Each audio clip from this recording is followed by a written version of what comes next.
Now, yesterday I informed you of some data that shows that half of Africa's university graduates fail to get employment. And today we are on to something else with Natalie here on the grand angle, which is entrepreneurship. Now, it is said the same graduates fail to also return and make the most out of the natural and available resources back at home to try and boost their own economies, including those who are studying abroad. Now, today on the Grand Angle, we are speaking to Paola Ravacchioli. She is the Senior Investment Officer with the European Investment Bank, who have partnered with the African Development Bank at the forefront of an initiative to help boost youth into entrepreneurship. Good morning, Madam Paola. What is the difference between Boost Africa, this initiative that you have started with AFDB, and other initiatives that are already in place in the continent? We are not a company that invests directly in businesses. We are going to do an activity of funds. That is to say that we are investing in funds of ventures capital. Therefore, Boost Africa invests in funds, and funds invest in companies. Besides startups, most SMEs in Africa are in the informal sector. Can they also benefit from this project, and how? The informal sector will be able to benefit if we develop the entrepreneurial system in Africa, and that is what Boost Africa wants to do. We are going to bring the fact more and more contractors to formalize their business because we believe in a company which is formalized,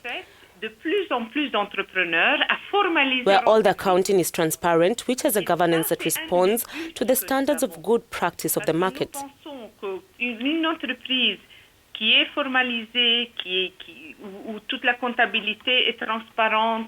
A company of such happen to attract funding, and that is a goal, because one thing that has not been said to Boost is that Boost is not only into funding, there is also an area of capacity building. Therefore, it develops to help entrepreneurs acquire instruments. There are companies that benefit from it, which we help to formalize. Now, since the launch of Boost Africa, and even from the video you can see you've really transited into a lot of the East African and South African countries, how many companies have benefited from the support, and in which particular countries are these? It is still a work in progress. We have already begun to work on regional funds, but these funds have not yet had their first close. It means that they are not already in the process of investing. We have already worked on these funds in the beginning of closing in the first 3 quarters of next year. Precisely, we'll begin to make investments, and that companies can be supported financially. We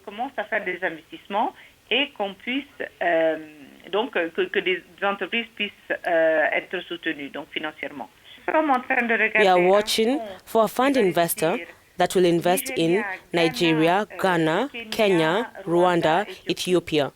It is a first. The second is a little bit of the same geographical object.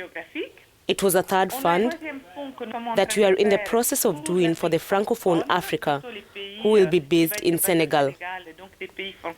And we are in the process of watching even for a fund investor, which will rather look out for countries of Anglophone West Africa, but who are fragile situations as Sierra Leone, Liberia, Guinea Conakry, and also Cote d'Ivoire.